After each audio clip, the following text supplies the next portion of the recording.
Without seeing the logo, could you guess what brand this car is?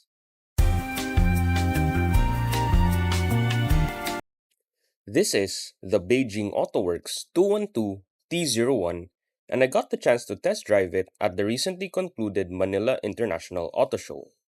Starting with the exterior design, the T01 has a really classic exterior, especially with the pronounced circular headlights, just like the ones on the classic Land Rover Defender and Toyota Land Cruiser. The T01 has 5 doors and seats 5. Comparing it to the Ford Bronco and Jeep Wrangler in terms of size, the T01 is the tallest, while being in the middle in terms of width. In fact, the T01 is actually less wide than a Ford Everest. This could explain why I felt like the T01's cabin was cramped when I test drove the vehicle. On the rear, we have more circular design elements, which I think want to evoke that classic or retro car feel, which personally I very much appreciate.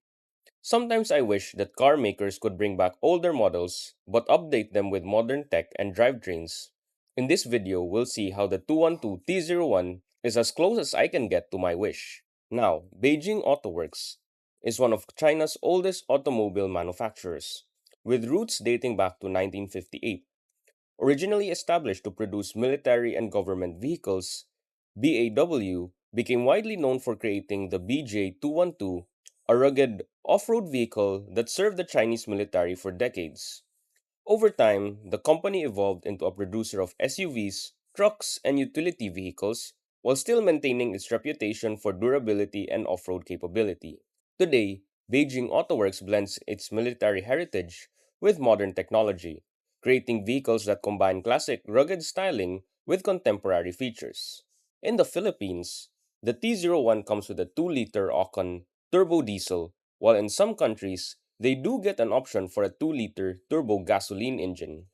Ocon diesel engines are a modern line of turbo diesel power plants developed by Photon Motor, in collaboration with British engineering firm Ricardo. Introduced in the mid 2010s, Ocon engines were designed for pickups, SUVs, and light commercial vehicles, with a focus on durability, fuel efficiency, and low emissions. They are known for their strong torque delivery and lightweight construction. Now, comparing the horsepower numbers to the Wrangler and the Bronco, we can observe that the T01 may not be the fastest of the bunch with the least horsepower of its competitors, but it can do what you need it to do, whether that be getting you out of sticky situations, towing, and heavy lifting.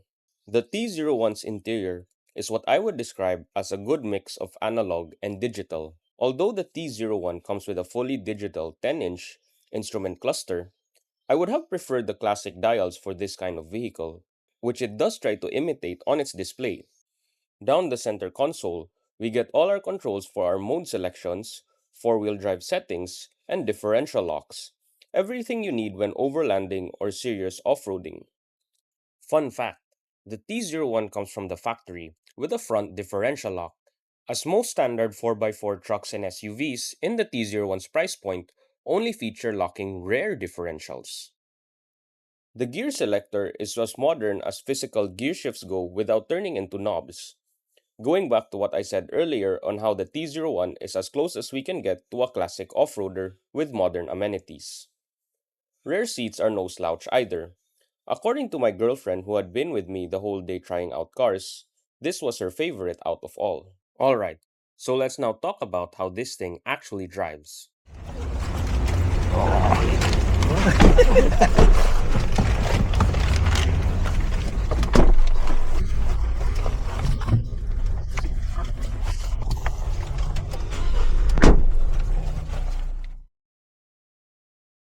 Acceleration is typical for a turbo diesel engine.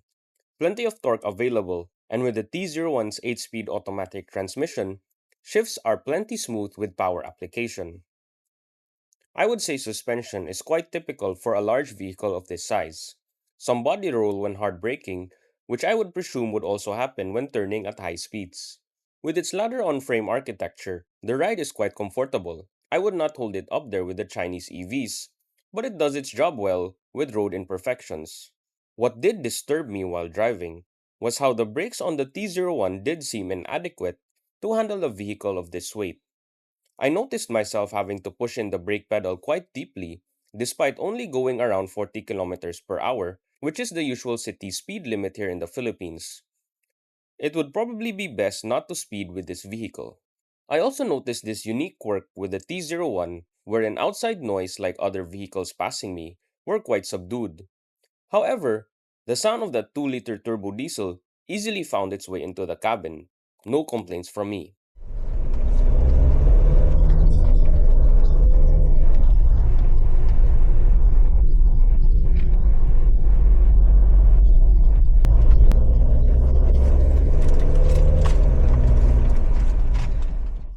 The dashboard of the T01 does also sit a little bit too high for me, which could impact visibility. Although the 360-degree panoramic view does come in handy when maneuvering the car, although surprisingly, the T01 does not feel as large as a Ford Bronco. The T01 retails for 2,688,000 pesos here in the Philippines. Some of you may be wondering, why not just go for a Toyota Fortuner GRS 4x4 for cheaper? Which I would say is a valid point. I would counter that the Fortuner does not have a quarter of the style and personality the T01 comes with. If you want to stand out from a sea of NPC SUVs, but are on a tight budget, then perhaps the T01 is worth considering. I'm also pretty sure, based on my personal estimations, that the Fortuner or any 4x4 options for ladder on frame SUVs offered by legacy automakers does not come stock with a 40-degree approach angle and a 36-degree angle of departure, which Google describes as exceptional off road geometry. With much of what I would presume were its direct competitors already starting in the 4 million peso range, the T01 does show us its value there.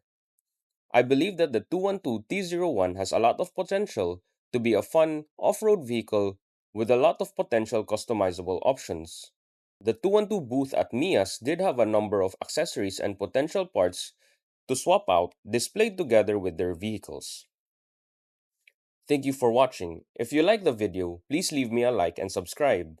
Stay safe on the road, and I will see you in the next one.